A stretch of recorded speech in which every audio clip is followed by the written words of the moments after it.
So let's start the university bits. The term university, ये जो लफ्ज university bits है, was not used in their lifetime, but was coined by the George Sainsbury, a 19th century journalist and author. इनको जो नाम मिला वो 19वीं सदी में मिला, ठीक है, और जॉर्ज सेंट्सबरी नामी शख्स ने दिया. सेंट्सबरी argues the rising sap, ठीक है, सेंट्सबरी कहता है कि rising sap of dramatic creativity in the 1580s showed itself in two separate branches of national tree. Okay, the university wits is a phrase used to name a group of late 16th century English playwrights and pamphlet pamphleteers. जिनके पहले drama जो था वो pamphlets के ऊपर भी लिखा जाता था, कुछ लोग पम्फलेट्स के ऊपर भी लिखते थे. Who were educated at the university Oxford और कैम्ब्रिज. इनके दो यूनिवर्सिटीज के अंदर जो पढ़े लिखे जाने वाले जो लोग थे, ये वाली ऑक्सफोर्ड और कैम्ब्रिज थी. And who became popular secular writers, ठीक है, वो सेक्युलर राइटर के नाम से मशहूर हुए. It was the earliest stage of the development of drama as a popular means of entertainment in public theatre and playhouses. So इसकी इस एज की इस मूवमेंट की जो कैरेक्टरिस्टिक्स हैं वो है एलिजाबेथन ग्रुप. एलिजाबेथन जो एज है वो भी इसके अंदर आते हैं लोग. हिस्टोरियन इन्वेंटर हैं इसके अंदर. अटेंडिंग ऑक्सफोर्ड और कैम्ब्रिज, इसमें पढ़ने वाले लोग थे. Pioneer of English drama, English drama था वो इन लोगों ने सबसे पहले शुरू किया था. राइवल ऑफ शेक्सपियर, वो भी इसके अंदर थे, ठीक है, जो इसके शेक्सपियर के जो उल्ट थे, जो इसके मुखालफ थे. एजुकेटेड रेनाइसेंस राइटर, ठीक है, ये उनसे पढ़े लिखे थे. मेंबर्स ऑफ यूनिवर्सिटी विट्स कौन थे, जैसे कि उस बच्चे ने बताया है, जॉन लिली था, टॉमस कीट था, जॉर्ज पीले था, रॉबर्ट ग्रीन था, क्रिस्टोफर मार्लो था, टॉमस नैशी था और टॉमस लॉज था. जॉन लिली के बारे में उस बच्चे ने बताया है, John lily was an English writer, poet, dramatist, play right and politician. यानी कि वो पोएट भी था, ड्रामेटिस्ट भी था, प्ले राइट भी था, सियासतदान भी था. Best known for his book Euphues, उसकी जो पहली बुक थी Euphues, the anatomy of the wit and the Euphues and his England. Lyly's manner literary style originating in his first books is known as the Euphuism. So he was born in 1553, Canterbury, United Kingdom. Died November 1606, London, United Kingdom. उसकी education मैकडैलन college था, university of Cambridge and the university of Oxford. ये उसके institution थे जहाँ से इसने तालीम हासिल की थी. Having adopted prose as medium for his expressions, his comedies, mythological plays and allegorical play are extremely witty in character. तो बड़े वो witty character अपने इस्तेमाल किया करता था. Next is some important plays.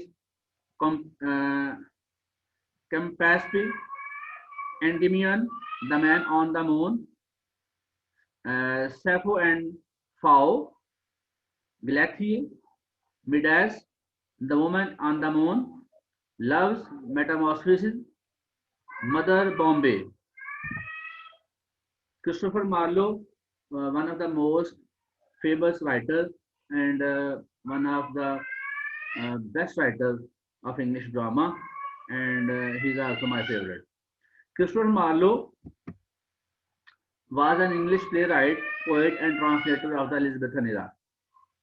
Born Canterbury Tales, United Kingdom, died 1593.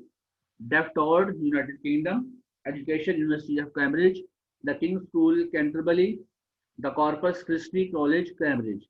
Literary movement, English Renaissance Theatre. ये इसको रेनेसेंस का तारा भी कहा जाता है, ठीक है. The foremost Elizabethan tragedian of his day, greatly influenced by William Shakespeare. Greatly influenced William Shakespeare, ठीक है. विलियम शेक्सपियर इससे मुतासर हुआ था, ठीक है, इसके कामों से. His plays are known for the use of blank verse and their overreaching protagonist. तो प्रोटैगनिस्ट कहते हैं हीरो को, किसे कहते हैं, हीरो कहते हैं. तो ब्लैंक वर्स मैंने कल बता दी थी आपको क्या होती है। सम इम्पोर्टेंट प्लेस के लिए Yes. द ग्रेट, इसका पहले फर्स्ट प्ले था जो 1590 के अंदर लिखा गया था। The Jews of Malta, first successful black comedy और tragic comedy. The massacre of Paris, the tragical history of the life and the death of the doctor Faustus, hero and the Leander. तो doctor Faustus Jew of Malta ये इसके most famous जो है dramas थे। और doctor Faustus आप अगर आने वाले कोर्स में पढ़ेंगे भी कैसे एक हीरो जो है ये मिडीवल एज का, जैसे वो नेशंस की एज थी ना, तो कैसे अपनी जो है ना वर्ल्ड डिजायर को पूरा करने के लिए खुद को बेच भी देता है, समथिंग न्यू करना चाहता है, नॉलेज की थर्स्ट में है, कुछ नया हासिल करना चाहता है, अपने नेक्रोमेंसी जो काला जादू है वो हासिल करता है और 24 साल के लिए जो है ना अपनी रूह बेच देता है। उसके बाद जो है रूह जो है ना वो ब्लैक मैजिक वाले लोगों की हो जाती है। तो ये उसकी कहानी है, अगर मौका मिले तो पढ़ लीजिएगा।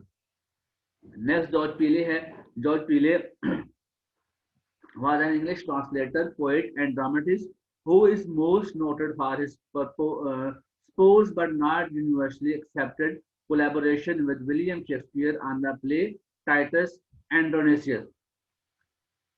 Born July 25, 1556, London, United Kingdom, died November 9, 1596. Education, Pembroke College, Oxford और Christ Hospital है। A successful player and the play writer, यानी कि ये एक्टर भी था और ये ड्रामेटिस्ट भी था। Left behind the pastoral romantic tragedy, इसकी जिंदगी के बाद जो लिखा था, इसकी जिंदगी के बाद में शाया हुआ वो पेस्टोरल, जो देहाती जिंदगी के बारे में जो पोएम नहीं लिखी जाती उसे पेस्टोरल कहते हैं। और रोमांटिक ट्रेजेडी है, अक्रॉनिकल ट्रेजेडी है, यानी कि पुरानी भी है और रोमांटिक भी है। A chronicle history, a mystery play and romantic literary satire. He was noted for his poetic style and decorative phrase. He made no original contribution to drama like Lily और मार्लो, यानी कि इसकी कुछ ज्यादा इतनी बड़ी कंट्रीब्यूशन नहीं थी जैसे लिली और मार्लो ने की थी। तो इसके जो मेजर प्लेज हैं वो ये हैं, the famous chronicle of king Edward the first, the arrangement of the Paris, old wives tales, the love of king David and the Bethsabe, the battle of Alcazar, the device of the pageant, the life and the death of the Jack Straw. Robert Greene. Robert Greene is an American author and the Shakespeare known for his book on a tragedy, power and seduction. First professional English writer. पहला पैसे लेके लिखने वाला writer था। याद रखना, first professional English writer कौन था? Robert Greene. ही आपको एमसीक्यू में आ सकता है। बॉर्न में 1950। इनकी आपने डेट भी याद रखनी है, कब पैदा हुए थे, कब मरे थे, ठीक है, और कहाँ किन अदारों में ये पढ़ते थे, याद रखना है आप लोगों ने। Los Angeles, California, United states. Education, Cambridge university, Oxford university. Writers of any genre, ये वर्ड जनरस नहीं पढ़ना इसको, ये जॉनरा वर्ड है, ठीक है। Kinds of literature, writer of any genre including autobiography, play and the romance. Autobiographical play कहते हैं राइटर अपने बारे में लिखता है, ठीक है। किसी भी राइटर की जो स्वान है लाइफ की, जिंदगी के बारे में किसी के बारे में लिखा जाता है, उसको ऑटोबायोग्राफिकल प्ले कहते हैं। जी बेटा, question. Sir Robert Greene first English writer था। Professional, professional, first professional writer. Profession कहते हैं जो पैसे लेके लिखता है, पैसे के लिए लिखता है, जिसने अपना इसको पेशा बनाया था। जी okay sir, thank you. Welcome. Next sir इनके एजुकेशन को भी याद रखना है। जी जी बिल्कुल याद रखें कि इन्होंने few famous articles, international best sellers books, the 48 laws of power, the art of seduction, the 33 strategy of war, the 50th law and the mystery drama। इसने क्या लिखे थे वो देखें जरा। Friar Bacon and the Friar Bungay, the history of the Orlando Furioso, a looking glass for London and England, the Scottish history of James the Fourth, the comical history of Aphanosus, king of Argon। Next is Thomas Lodge है। Thomas Lodge was an English physician and author during the Elizabethan and Jacobean period. Born 1558 London, United Kingdom, died 1625 London, United Kingdom। Education Trinity College, Merchant Taylor School। Elizabethan poet था ये, dramatist था, सैटिरिस्ट था, pamphlet writer था, treatise था and pros writer था ये। और इसके जो मेजर वर्क्स है वो ये थे, the wounds of the civil war, the looking glass for London and England, Rosalynde, the Euphues shadow, the life and the death of the William Longbeard, the treatise of the plague, the defence of the poetry, music and the stage plays. Next है Thomas Nash. Thomas Nash is considered the greatest of the English Elizabethan pamphleteers. He was also a playwright, poet, and a satirist. He was the son of the person William Nash and the Margaret. Born November 1567, Lowestoft, United Kingdom. Died 1601. Education, Saints College, Cambridge. So next, इसके जो major works है, summer last will, the terrors of the night, unfortunate traveller, the क्राइसिस tears over Jerusalem, Dido, queen of Carthage, the isle of dogs. Thomas Kidd was an English playwright, the author of the Spanish tragedy, and one of the most important figures in the development of English Elizabethan drama. Born November 6, 1558, London, United Kingdom. Died August 15, 1594, and London, United Kingdom. Education, merchant, tailor, schools, and Northwood. Works, the Spanish tragedy. Thomas Kidd is also sometimes included in group, though he is not believed to have studied at a university. ये लें जी, ये आपका जो है ना आज को मैंने इस लेक्चर को वाइंड अप किया है. ठीक हो गया जी? सही है, स्लाइड शेयर कर Yes, दीजिए. sir. जी बेटा, मैंने लेक्चर रिकॉर्ड कर दिया आपका.